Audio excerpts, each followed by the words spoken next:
So the enemy comes and he tries to tempt you with thoughts and get you spooled up to use your mouth against you. Now, let me tell you what a dangerous thing that is. And this happens particularly with husbands and wives.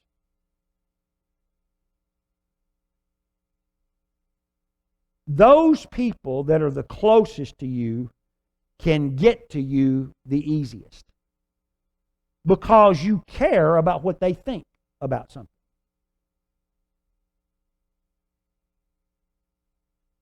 What's his name that lives that you only see 2 or 3 times? You don't care what they think about anything.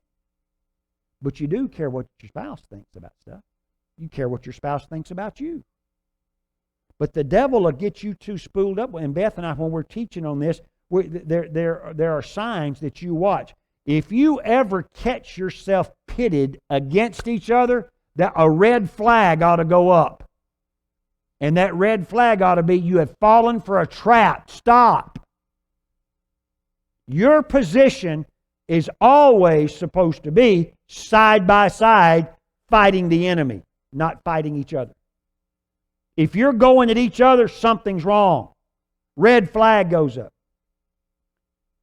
Matter of fact, my wife did this to me the other day. We had a, y'all understand, and I mean this, we don't argue and fight, and I really mean that. Those of you that have been around us and know us, we don't argue and fight. Now, she wants to, but I don't. And it takes 2 people to fight, right? And when we first got married, it would aggravate her so much because she believed that in a war of words, she could win. And I was convinced she was right, so I didn't want to get in a war of words. So I would just walk off. Or I would look at her and go, sweetheart, I sure do love you. Don't tell me that right now. I mean, she has got all of her guns loaded. She is ready to unleash them on me. Sweetheart, I sure do love you. I'm not going to talk about this. She'd follow me because she wasn't done with me yet. Now, over the years, we both, one of the main things that happened was I started learning, and this was one of the best decisions I've ever made in my life. I started learning to listen to what my wife said. Because she had a viewpoint, a vantage point that I didn't have. She could see things differently than I saw them. Here again, those of you that have been around us, we are different. That is not a bad thing. That actually increases our armament. That increases our effectiveness. We are so different in the way that we look at things.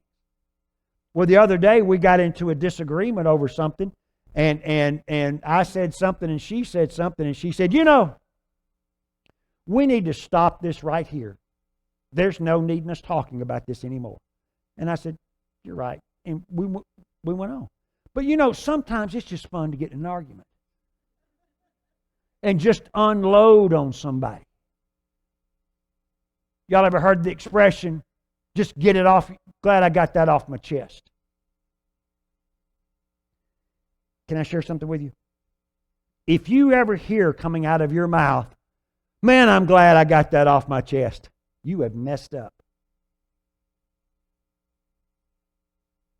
Because what happens is when you unload like that, it gives you emotional relief for the moment.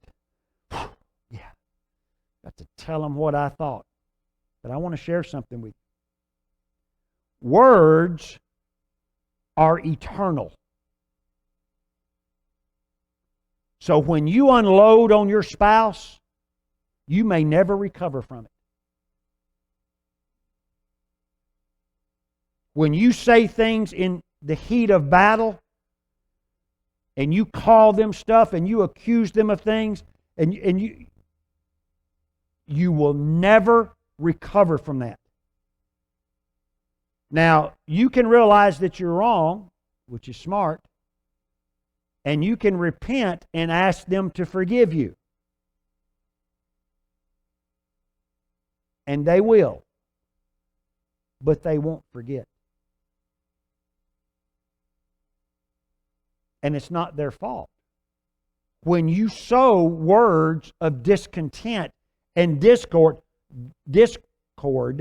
just like when you're saying the word, those things go into the ground.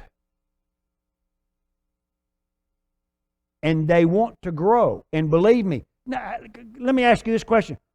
Which grows faster in your yard? Weeds or grass? Weeds. So what do you think grows more or easier? Words of discontent and discourse or words of faith? Words of discord. Do not. If you feel yourself getting angry at your spouse, take your hand and put it over your mouth and walk away. Now, I didn't say that was easy. And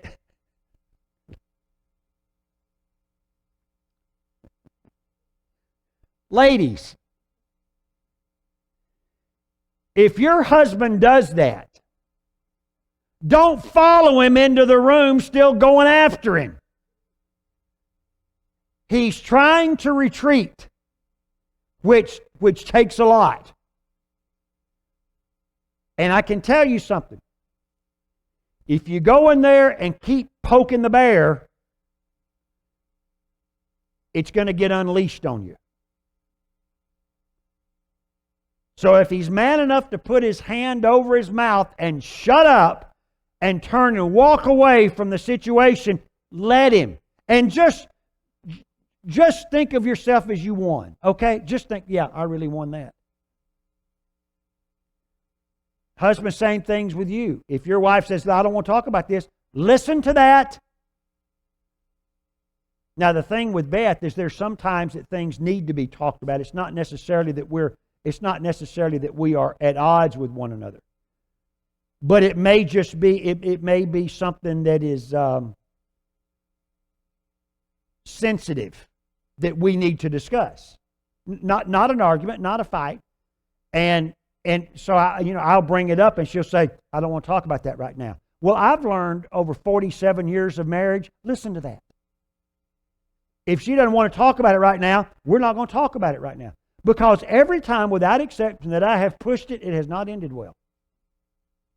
And nothing was accomplished. See, I'm the opposite. Beth accused me one time. I accused me accurately. So, I do not mind confrontation. And she does. She doesn't like confrontation. And it bothers me if there is something that I have between somebody. I want to go get it resolved right now. I don't want it hanging over me. I want it fixed right now. Most people's reaction is, if I just ignore this, it'll go away. It won't. It just gets bigger and bigger and harder to handle. I've learned that over the years. And Beth told me, she said, sweetheart, she said, I know you don't mind confrontation, but I think you seek it out. If I think somebody has a little problem with me, I will go to them. I don't ignore it. And it's just the way that I'm geared. Well, I do that with her. She doesn't respond to that well. So you have to learn that. And when you get in those, and you're going to get in times of disagreement, okay? And when you do, watch carefully what comes out of your mouth. Doesn't the book of Proverbs talk about that words are like arrows that wound to the spirit? They wound the heart. And you won't recover. Don't get in a fight yelling at your spouse, screaming and hollering and calling on. You're just like your mother. And now then what happened? Oh, so you open that door. So now all the family members are open to this conversation. And now you start pulling from each side of the family. And you start pulling up things there's sometimes you can get in a fight with your wife, but she has an awesome memory. She can remember every word you said. As a matter of fact, she will bring up things you haven't even said yet. She has such a good memory. Yeah. So men, you're not going to win that battle. And we react to it differently. We bow up and we get gruff and harsh. And those words will hurt, will damage your relationship. So don't do it.